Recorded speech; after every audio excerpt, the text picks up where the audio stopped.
આપણે વાત કરી હતી અચળ પ્રવેગી ગતિ કરતા કણની સમીકરણો, ત્યારબાદ આપણે વાત કરી હતી સરેરાશ વેગના એક સમીકરણને સાબિતી રૂપે સમજાવ્યા. આજે આપણે એક નવો ટોપિક ઉમેરવાનો છે. નવો ટોપિકમાં આપણે સૂત્ર તારવવાનું છે જે જેડબલઈ ને નીટ માટે ખૂબ જ અગત્યનું છે. વાક્ય રચના આવી કઈ છે કે અચળ પ્રવેગી ગતિ કરતા પદાર્થની n મી સેકન્ડમાં કરેલા સ્થાનાંતરનું સૂત્ર તારવો.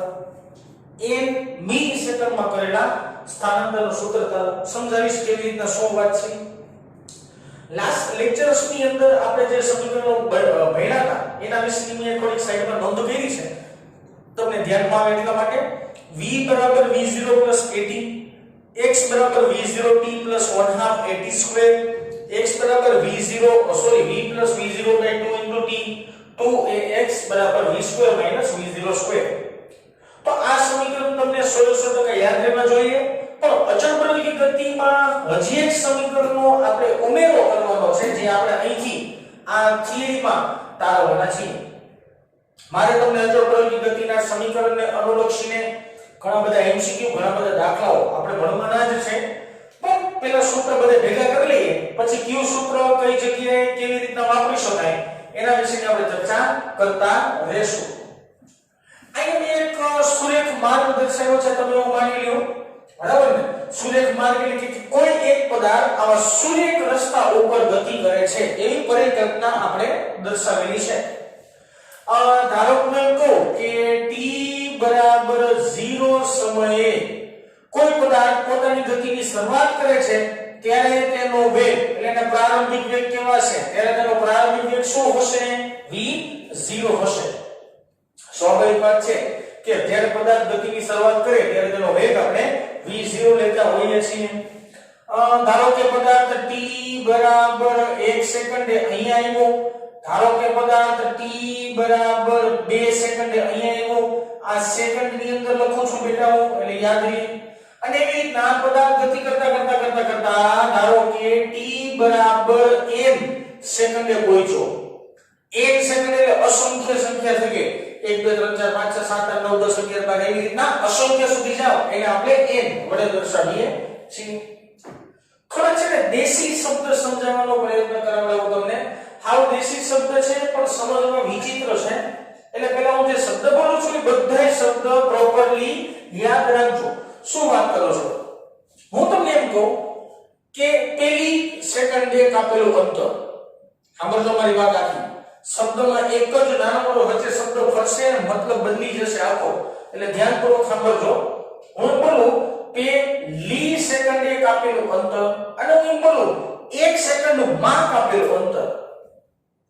પેલી સેકન્ડે કાપેલું અંતર અને 1 સેકન્ડમાં કાપેલું અંતર. પેલી સેકન્ડ માટે બેનો જો ભરખો જાય. હવે પ્રશ્ન બદલાવો, પાછો જોજો. 2 સેકન્ડમાં કાપેલું અંતર, 2 સેકન્ડમાં કાપેલું અંતર અને બીજી સેકન્ડમાં કાપેલું અંતર, બેનો મતલબ ફરી જાય.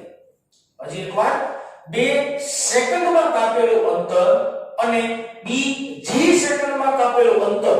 જો બેનો મતલબ જોવામાં આવે તો બેનો મતલબ ફરી જાય. કેવી રીતે આકૃતિમાં સમજાવું કે આકૃતિ એટલા માટે દોરી. ખરેખર આ થિયરીને સાબિત કરવા માટે આકૃતિની જરૂર ન પડે, પણ મારે આકૃતિમાં તમને સમજાવવું છે. હવે સૌથી પહેલા હું કહું 2 સેકન્ડમાં કાપેલું અંતર એટલે આટલો ડિસ્ટન્સ થાય.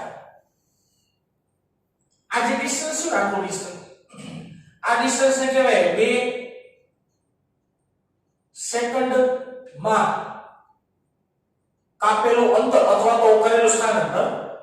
કાપેલું અંતર લખું છું બેટા હું.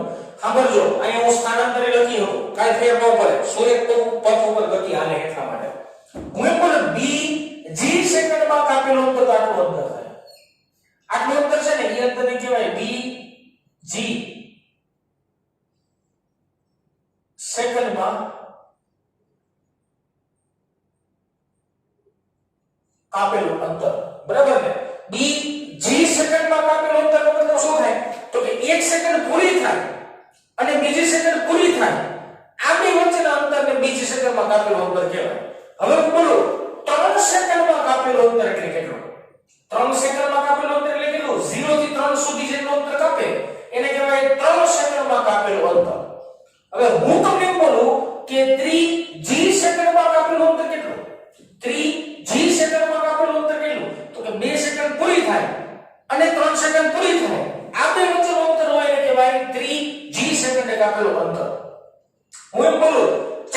સેકન્ડમાં કાપેલું અંતર એટલે શું? તો કે 0 થી લઈને 4 સુધીનું જે અંતર કાપે એને કહેવાય 4 સેકન્ડમાં કાપેલું અંતર. પણ હવે હું એમ બોલું કે જો 3 સેકન્ડમાં કાપેલું અંતર એટલે શું?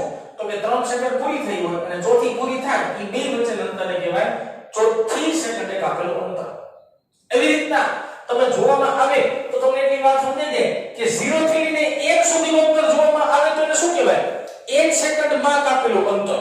બરાબર ને? મારે અંતર ઈ દર્શાવવું છે. આ તો તમને વાત પહેલેથી છેલ્લે સુધી સમજાવતો હતો. જો અહીંથી લઈને આટલા અંતરની ચર્ચા કરવામાં આવે, અહીંથી લઈને માસ સુધીના અંતરની ચર્ચા કરવામાં આવે તો આ અંતરને કહેવાય છે n સેકન્ડમાં કાપેલું અંતર. આટલા અંતરને આપણે નામ આપશું n સેકન્ડમાં કાપેલું અંતર. જે આપણે ધારો કે દર્શાવી xn વડે દર્શાવીએ, ઉદાહરણ તરીકે xn વડે દર્શાવીએ. પણ મારો પ્રશ્ન એવો છે n મી સેકન્ડે કાપેલું અંતર એટલે શું? તો કે સાહેબ એની પહેલાનું સેકન્ડનું મૂલ્ય તમારી પાસે હોવું જોઈએ. એટલે મૂલ્ય ધાર લો. આ ધ્યાન આપજો. હું એમ કહું કે t બરાબર n - 1 સેકન્ડ. t બરાબર n - 1 સેકન્ડ. તો જે આટલો ડિસ્ટન્સ થાય ને, અહીંથી લઈને આટલો ડિસ્ટન્સ થાય ને, આટલા ડિસ્ટન્સ ને કહેવાય n મી સેકન્ડમાં કાપેલું અંતર. n મી સેકન્ડમાં કાપેલું અંતર. બેટા અંતર લખું ને એના કરતા એક કામ કરો, સ્થાનાંતર લખ્યું છે તો એમ કહું કરેલું સ્થાનાંતર આવો શબ્દ વાપરું. જો અંતરમાં કઈ ફેર નથી પડતો પણ મેં થોડો ખારો શબ્દ લખું. મતલબ એક જ આવે, સમીકરણ એક જ આવે મારા ભાઈ. અહીંયા કાપેલું અંતર ભૂસીને કરેલું સ્થાનાંતર, સારો શબ્દ વાપરું.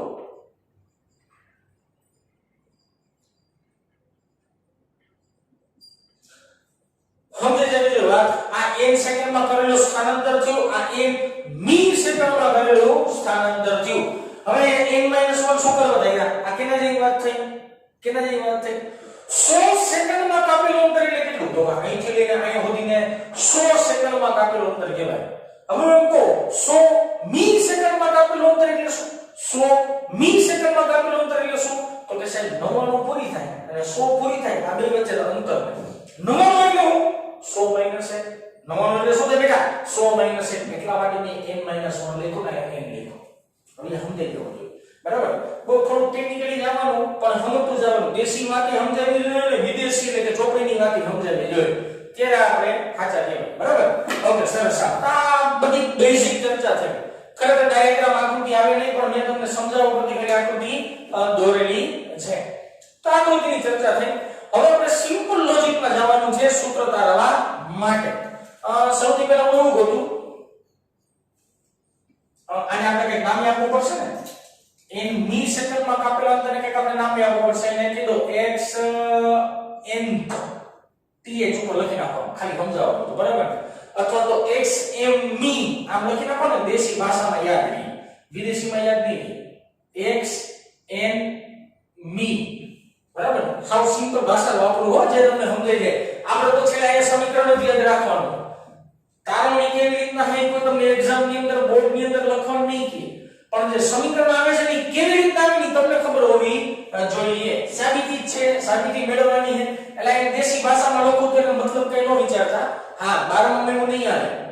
બરાબર ને? 12 સાયન્સમાં બોર્ડ ની એક્ઝામ હોય તો એમાં પ્રોપર બધી ચોપડીનું જ લખવું પડે ને, વ્યવસ્થિત આખી વાક્ય રચના લખવી પડે. જ્યારે 11th ની અંદર તો આપણે સૂત્ર તારવવા માટે જેડબલ નીટ માટે પ્રિપરેશન કરતા હોય એટલે થિયરીમાં થોડો તમારો દેશી પણ નાખી દો ને એટલે તમને બાકી વાત સમજાવવા માટે એટલો લખો. બરાબર? સૌથી પહેલા કામ કરો, આપણે મસ્ત મજાનું સમીકરણ ગોતવાનો પ્રયત્ન કરીએ. હું એમ કહું કે પદાર્થે n સેકન્ડમાં કરેલું સ્થાનાંતર, પદાર્થ a n સેકન્ડમાં કરેલું સ્થાનાંતર. હા, બધું મારી વાત. n સેકન્ડમાં કરેલું સ્થાનાંતર આટલું અંતર થયું. બરાબર ને? ઈ મારે ગોતવું છે. હવે અંતર ગોતવા માટે આમાંથી એક સમીકરણ વાપરવું પડે. હવે જો મારી પાસે અંતિમ વેગ છે આ આકૃતિ પરથી, તો કે અંતિમ વેગની આપણે કઈ ચર્ચા નથી કરી. એટલે પહેલા જેનો અંતિમ વેગ આવતો ની સમીકરણ તો આ પેલા અંતિમ વેગ આવે એટલે નો હાલે, બીજામાં અંતિમ વેગ આવે એટલે નો હાલે. ઓકે સરસ. આમાં અંતિમ વેગ આવે છે આ નો હાલે, તો વધ્યો કયો આ એક. મારે એવું સમીકરણ જોઈ છે કે જેમાં અંતિમ વેગ નો આવતો હોય અને સમય આવતો હોય. તો તમે જોઈ શકો છો આ છેલ્લા સમીકરણમાં તો સમય જ નથી એટલે આ તો એમનો નીકળી ગયું. આમાં અંતિમ વેગ છે એટલે નો હાલે, આમાં અંતિમ વેગ છે એટલે નો હાલે, તો મારે આ વાપરવું પડે. બીજી એક વાત વિચારવાની ભાઈ ખાસ, મારે આમાં રિક્વાયરમેન્ટ કેટલી છે, મારે કેટલી વસ્તુઓમાં શોધવાની છે, તો કે સાહેબ મારે સ્થાનાંતર શોધવાનું છે. મારી વાત સમજો, સિમ્પલ લખી નાખો, સ્થાનાંતર શોધવાનું છે, કારણ કે સ્થાનાંતરનું સૂત્ર મેળવવું છે. એટલે એવું સૂત્ર સિલેક્ટ કરવાનું કે જેમાં સ્થાનાંતર હોય. બીજી વાત કે મારે સમય ઉપરથી સ્થાનાંતર શોધવાનું છે, એટલે સમય હોય ને એવું સૂત્ર મારે જોઈએ, બરાબર. અને ત્રીજી વાત કે હંમેશા માટે મારે અંતિમ વેગ દેખાવો જોઈએ નહીં, અંતિમ વેગ મારે જોતો નથી. આ ત્રણ વસ્તુ જેમાં ફિલફુલ થાય ઈ સમીકરણ મારે વાપરવાનું. જો પેલું સમીકરણ જો સ્થાનાંતર છે, જોઈ લો પડે છે તો કે પેલા નથી નો હાલે. પછી આમાં સ્થાનાંતર છે, હા છે, પણ સમય છે નથી, હાલો આઈ નો હાલે. પેલું છે રૂકી ગયું. આ જો અંતિમ વેગ જોઈ છે ન જોતો, આમાં છે આ નો હાલે, વૈધો ગયું બીજા નંબર. તો ડાયરેક્ટ સમીકરણ વાપરવા. હંમેશા કોઈ પણ તમે દાખલાની રકમ જો ને બેટા, એની અંદર કેટલી રાશિ આપી છે ને એની નોંધ બનાવી લેવાની કે મારી પાસે આ છે, આ છે, આ છે, આ છે. આ બધી રાશિ છે, શું શોધવાનું છે? ઓકે, આ બધી રાશિને જોડતું સમીકરણ કયું? તો કે સમીકરણ આમાંથી ગોત લેવાનું, ઈ મૂકી દેવાનું, બુદ્ધિ નથી આપવાની, બરાબર. તો n પદાર્થ એ n સેકન્ડમાં, n સેકન્ડમાં, n મી સેકન્ડ નહીં, n સેકન્ડમાં કરેલું સ્થાનાંતર. તો મારે સમીકરણ નંબર 2 વાપરવું પડશે. લખી નાખીએ xn, ખબર છે નામ સાહેબ xn આપ્યું છે. xn is equal to v0t plus 1/2 at square. પેલા હું સૂત્ર લખી નાખું, બરાબર ને? હવે આમાં સમજાવો એટલે તમને વધારે આઈડિયા આવે. xn ને સ્થાનાંતર કેટલું છે? xn જેટલું સાહેબ xn ધારેલું છે, બરાબરની નિશાની લઈ લો. v0t એટલે પ્રારંભિક વેગ, પ્રારંભિક વેગ v0 છે. જો સાહેબ v0 ધાર્યો છે. t એટલે લાગતો સમય, ગતિ કરવા માટે લાગતો સમય. ગતિ કરવા માટે કેટલો સમય લાગે છે? n second. તો અહીંયા લખી નાખવું પડે n, t ની જગ્યાએ n આવશે. વચ્ચે સરવાળાની નિશાની, 1/2 પ્રવેગ, તો અચળ પ્રવેગી ગતિ છે તો પ્રવેગ બધે સરખો જ રહેતો, તો લખી નાખવું પડે a m t2 એટલે સમયનો વર્ગ, તો સમય સાઈડ n લીધો છે તો n નો વર્ગ થાય n2. તો આપણે કઈ સિમ્પલ આવું એક ઇક્વેશન મળ્યું. ખાલી આ સમીકરણમાં કિંમત મૂકી છે બેટા, આપણે કાઈ નવું હાઈફાઈ ફિઝિક્સ આપણે ભણ્યા નથી, બરાબર. અને વેલા મોડું થોડું વિચિત્ર ભણવું તો પડશે જ આપણે, આજે નહીં તો કાલે થોડું તો વિચિત્ર આવશે ને. ભણવાનું આટલું બધું હેલું હોય તો નકામું ને, થોડું તો વિચિત્ર હોવું જોઈએ. ઓકે સરસ. આ વાત થઈ એ પદાર્થે n સેકન્ડમાં કરેલું સ્થાનાંતર. હવે વાત એવી કરું કે પદાર્થ a n-1 સેકન્ડમાં કરેલું સ્થાનાંતર. પદાર્થે n-1 સેકન્ડમાં કરેલું સ્થાનાંતર, n-1 સેકન્ડમાં કરેલું સ્થાનાંતર આટલું થાય ને. જો તો આકૃતિમાં મારે હાથ ખાસ જોડો. n-1 સેકન્ડ આ છે અને n-1 સેકન્ડ માં કરેલું સ્થાનાંતર એટલે અહીંથી લઈને આટલું અંતર થાય, અહીંથી લઈને આટલું અંતર. ઓકે સરસ. સમીકરણ બીજા નંબર જો વાપરીએ, x v0t 1/2 at² સમીકરણ છે મારી પાસે. આની અંદર બધે સિમ્પલ કિંમત મૂકો. xn અહીં કે તો xn-1 સફિક્સમાં લખ્યું છે n-1 બરાબર v0 t ની જગ્યાએ શું લખવું પડશે વિદ્યાર્થી મિત્રો? x-n-1 વચ્ચે સરવાળાની નિશાની 1/2 પ્રવેગ અચળ છે, t² એટલે n-1 નો સ્ક્વેર થાય. આ સમીકરણને ઉપર હવે આપણે વિચારીએ શાંતિથી એટલે પ્રોપર દેખાય. હાલો x n-1 બરાબર આની અંદર ગુણી નાખો એટલે શું થશે? v0n v0. આ v0 ને કાઉન્સની અંદર ખાલી ગુણ્યો છે, બીજું કાંઈ કર્યું નથી. વચ્ચે સરવાળાની નિશાની 1/2 n-1 નો સ્ક્વેર વિસ્તરણ યાદ આવે ને? a b no square a² 2ab b² એવું કંઈક કરી આપણે સિમ્પલ. ચાલો આવી જાવ કરો સાદુરૂપ તો ન બોલે, વિસ્તરણ કરો. હાલો શું થાય? n² - 2n + 1 1 નો સ્ક્વેર થાય પણ 1 લખી નાખશું આપણે ડાયરેક્ટ. હવે આ સમીકરણને અંદર મને ભૂલી નાખવું છે. x n - 1 બરાબર v0n. આ n મોટો રાખવાનો, n નાનો નથી. અહીંયા n - 1 સફિક્સ માં છે. સફિક્સ એટલે ખબર પડે ને, નીચે લખ્યું ખાલી એ રીતના એમ. -v0 + 1/2 an². આને આપણે અંદર દોરું છું -1/2 એટલે બગડો ઉડી આપણે લખી દઉં 1/2 a 2n. આ અંદર પેલું ટૂટું ઉડી જશે. વત્તાની નિશાની અહીં લખી નાખી 1/2 a એને ગુણ્યા 1 એટલે એક સાઈડમાં લખી નાખો. એક લખું નો લખું કઈ ફેર ન પડે. આને પ્રોપરલી પાછો આપણે વ્યવસ્થિત લખી બેટા. x n - 1 બરાબર v0n - v0 + 1/2 an² - 2 ગયા એટલે વચ્ચે મારી પાસે 2 ગયા એટલે વચ્ચે મારી પાસે an વત્તા a/2 વચ્ચે ખાલી તાવ કે મને બીજા નંબરનું સમીકરણ મળ્યું.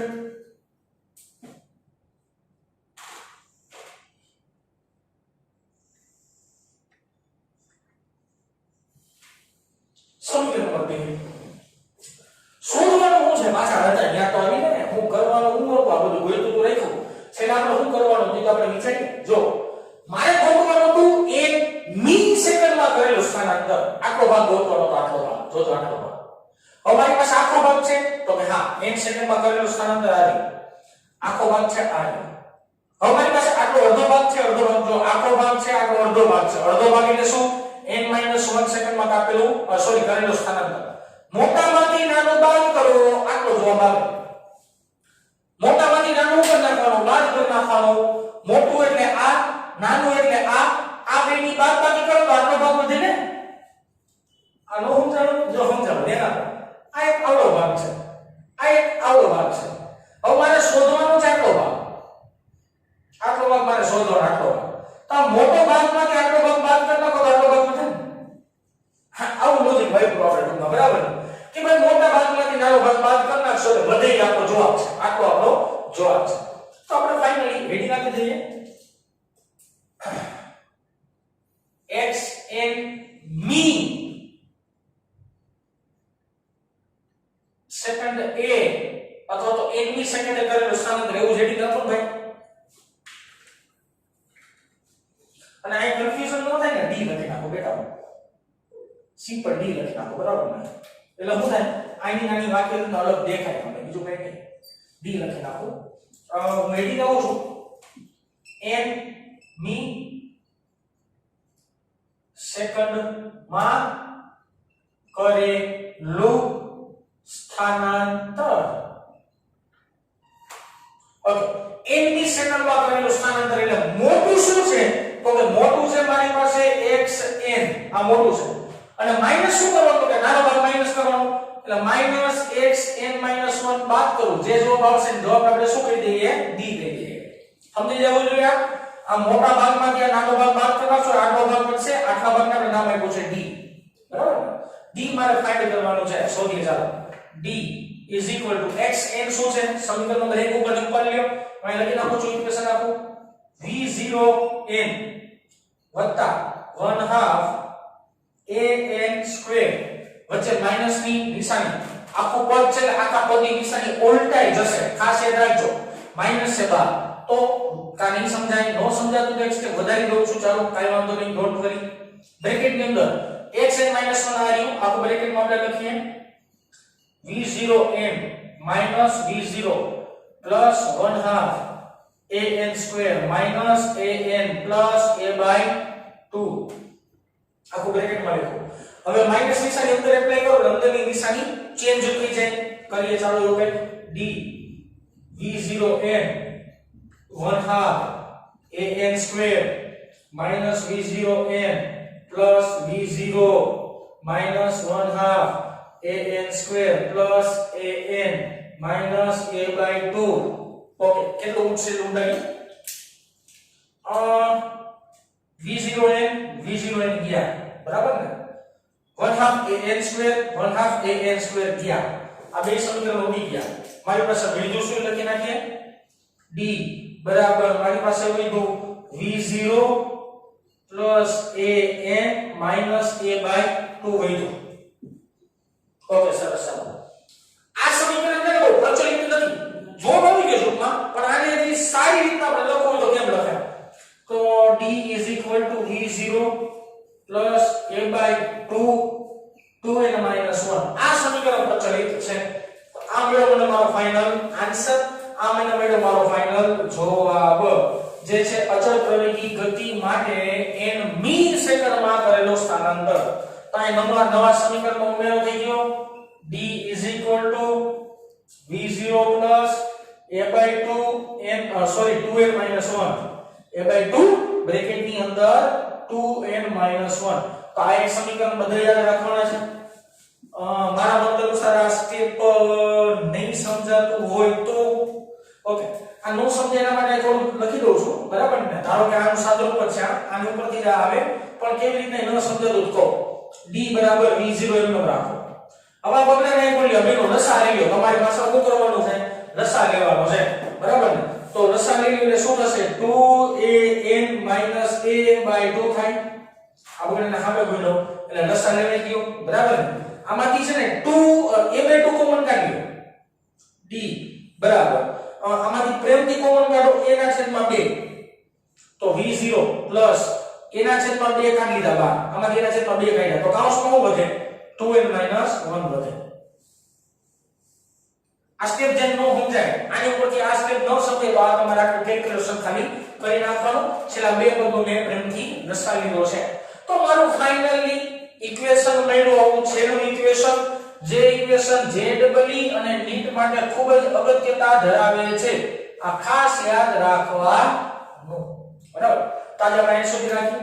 આના પછીના લેક્ચરની અંદર આપણે ઘણી બધી વાત કરશું. ઘણી બધી વાત એટલે કે આ ઇક્વેશન તમને યાદ રહેશે તો આની ઉપરથી આપણે દાખલા ગણશું, આની ઉપરથી આપણે ગ્રાફ જોઈશું. હજી મેં સમીકરણ લખ્યા છે ને ગુરુત્વ પ્રવેગ પરથી નથી લખ્યા.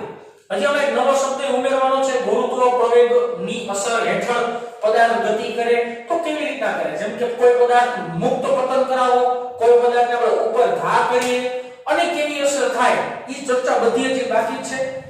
અચળ પ્રવેગી ગતિના સમીકરણોમાં જ ખરેખર 6-7 લેક્ચર જોશે. તો બહુ જ ડિટેલમાં કે JEE આવી ગયું, નીટ આવી ગયું, JEE એડવાન્સ આવી ગઈ, બધી એક્ઝામની પ્રિપરેશન માટે આપણે 3 થી 4 લેક્ચર હજી જોશે. 2 થઈ ગયા, હજી 3-4 લેક્ચર આપણે જોશે. તો આજે આપણે અહીંયા સુધી રાખીએ.